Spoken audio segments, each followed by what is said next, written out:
মিষ্টি ক্ল্যাম্পের সমস্ত ভিউয়ার্সদের আমার চ্যানেলে স্বাগত জানিয়ে আমি আজকের ভিডিও শুরু করতে চলেছি। সামনেই গণেশ পুজো, তাই গণপতি বাপ্পাকে উদ্দেশ্য করে আজ আমি মতিচুরের লাড্ডু বানাবো। আশা রাখছি ভিডিওটা আপনাদের ভালো লাগবে এবং আপনাদের কাজে আসবে। ভিডিও ভালো লাগলে লাইক, শেয়ার আর কমেন্ট করতে ভুলবেন না। অবশ্যই আমার চ্যানেলটি সাবস্ক্রাইব করে এই বন্ধু পাশে থাকবেন। আসুন দেখে নেওয়া যাক আমার আজকের রেসিপি মতিচুরের লাড্ডু। মতিচুরের লাড্ডু বানাবার জন্য একটা বড় পাত্রের মধ্যে আমি 200 গ্রাম বেসন নিয়ে নিলাম।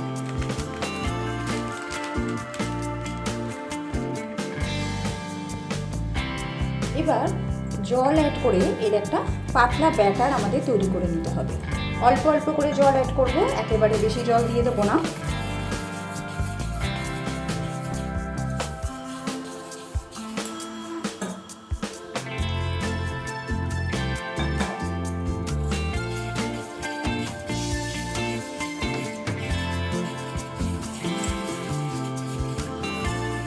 এটা ভালোভাবে আমাদের মিশিয়ে নিতে হবে যাতে এর মধ্যে একটু ডালা পাকিয়ে না থাকে।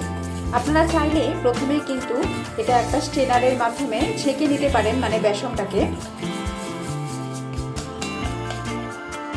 দেখুন খুব ভালোভাবে এইভাবে আমি ফেটিয়ে ফেটিয়ে একদম বেসনটাকে সুন্দরভাবে মানে বেসনের ব্যাটারটাকে তৈরি করে নিচ্ছি যাতে একটুও ডালা না থেকে যায়।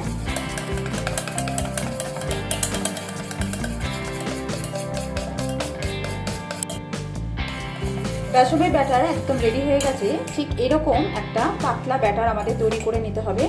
দেখুন ঠিক বুঝতেই পারছেন আমি কীরকম তৈরি করেছি। এখানে আমি একটা গ্লাস নিয়ে নিয়েছি। এবার কেক ডেকোরেশন করতে আমাদের এই ধরনের একটা জিনিসের দরকার পড়ে।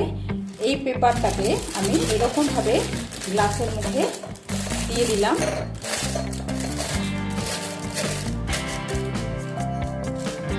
এবার এর মধ্যে আমি যে বেসনের ব্যাটারটা তৈরি করে রেখেছিলাম সেইটা আমি একটা হাতার সাহায্যে এর মধ্যে দিয়ে দেবো।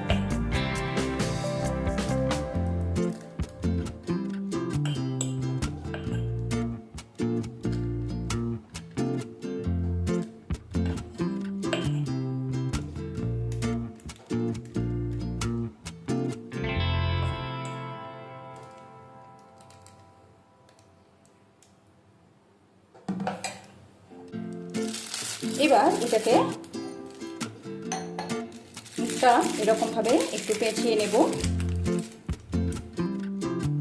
আমি এখানে সুবিধের জন্য একটা রাবার ব্যান্ড এইখানটায় আটকে দিচ্ছি।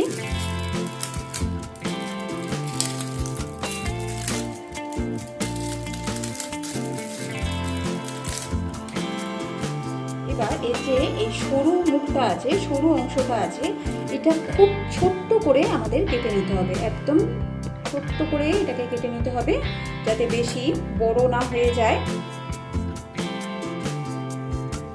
বুন্দিগুলো ভাজার জন্য আমি কড়ার মধ্যে বেশ অনেকটা পরিমাণ সাদা তেল দিয়ে দিয়েছিলাম আগে থেকে। এবার তেলটাকে আমাদের গরম করে নিতে হবে।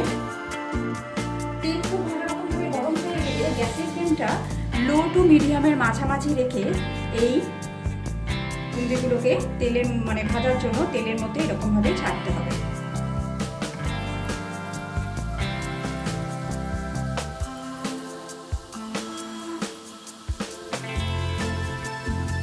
আপনারা এক জায়গায় রেখেও ছাড়তে পারেন এরকমভাবে।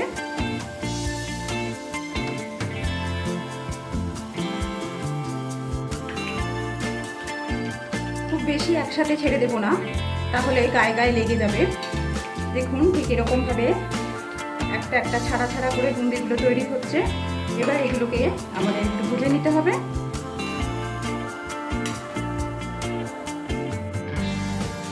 বুন্দি ভেজে নেওয়া হয়ে গেছে, হালকা লালচে কালার করে ভেজে নিতে হবে। এবার আমি এগুলোকে তুলে নিচ্ছি।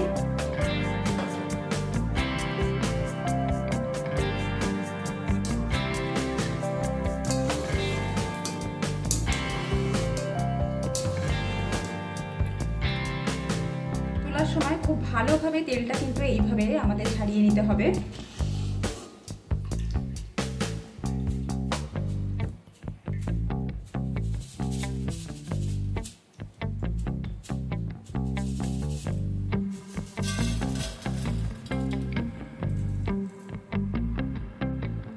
এইভাবে সমস্ত ব্যাটারটা আমি এইভাবে বুন্দি তৈরি করে নেব। সত্যি কথা বলতে কি এই প্রসেসটা আমারও জানা ছিল না। একজন খুব বড় শেফ এবং সাথে ইউটিউবারও, তার ভিডিও দেখে আমি এই প্রসেসটা শিখেছি এবং ভেবে দেখলাম যে বাহ, বেশ সুন্দর তো। না হলে আগেও আমি এই মতিচুরের লাড্ডু কিন্তু মিক্সিতে মানে বেসন তেলেতে ভালো করে ভেজে বেসনের বড়া মতো করে নিয়ে মিক্সিতে ভেঙে নিতাম।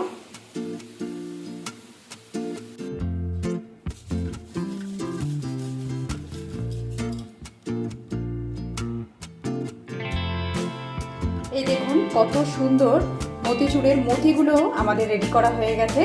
কত সুন্দর পারফেক্ট হয়েছে একদম। বুন্দিগুলো ভাজা হয়ে গেলে আমি কড়াটাকে পরিষ্কার করে নিয়েছি। এবার আমরা চিনির শিরাটাকে তৈরি করব।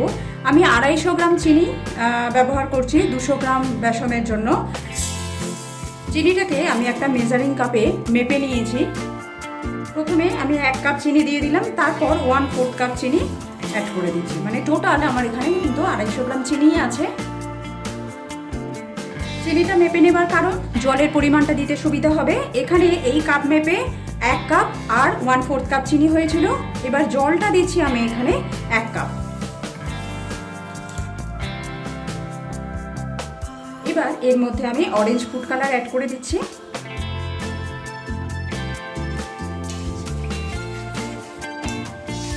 এবার গ্যাসের ফ্লেমটা মিডিয়াম টু হাইতে রেখে চিনিটাকে ভালোভাবে, যাতে চিনিটা জলের মধ্যে মিলে যায় সেই পর্যন্ত আমাদেরকে ফুটিয়ে নিতে হবে।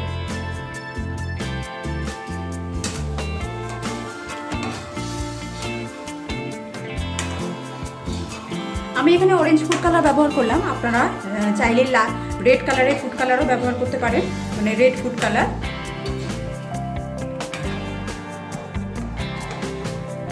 খুব ভালোভাবে চিনি গলে গেছে। এবার এর মধ্যে আমি বুন্দিগুলোকে অ্যাড করে দেব।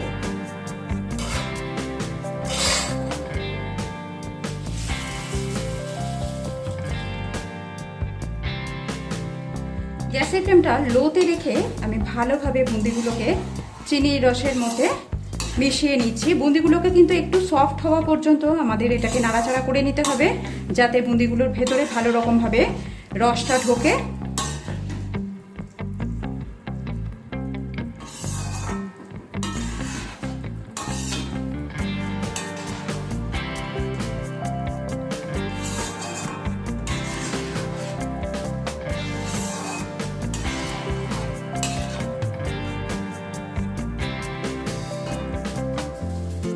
রসটা প্রায় পুরোটাই টেনে নিয়েছে।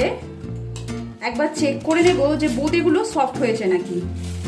হাত দিয়ে একবার এরকম চেপে দেখবো, কিন্তু বোঁদেগুলো এখনো আরেকটু সফট হতে বাকি আছে। এই পর্যায়ে আপনারা একটুখানি জল অ্যাড করে দেবেন।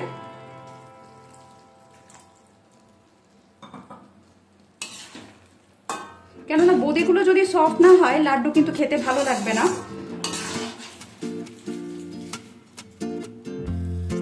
পুরো রসটা সোক করে নিয়েছে আর বুঁদিগুলো কিন্তু অনেকটা বেশি সফট হয়ে গেছে। আপনাদেরকে দেখিয়ে দিই, দেখুন হাতে এরকম ভাবে মিশে যাচ্ছে। এই সময় আমি গ্যাসের ফ্লেমটাকে অফ করে দেব। গ্যাসের ফ্লেমটা অফ করার পর এর মধ্যে আমি বেশ কিছু চার মগজ অ্যাড করে দিচ্ছি। আপনারা না চাইলে নাও দিতে পারেন। এবার অ্যাড করে দিচ্ছি 1 টেবিল স্পুন ঘি।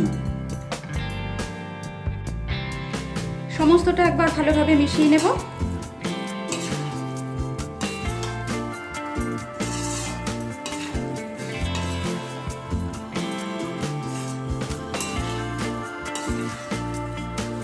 এবার এটাকে একটা ফ্ল্যাট পাত্রে ঢেলে নেব। ফ্ল্যাট পাত্রে ঢাললাম কেন, যাতে এটা অল্প একটু ঠান্ডা হয়ে যায়। একটু ঠান্ডা না হলে লাড্ডুর শেপ দেওয়াটা খুব মুশকিল হয়ে যাবে।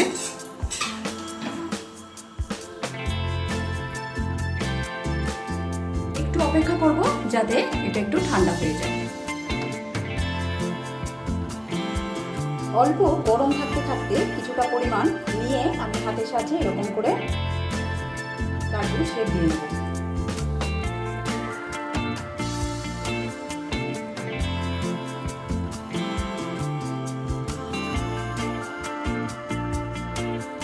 আবারও কিছুটা পরিমাণ নিয়ে নিয়েছি।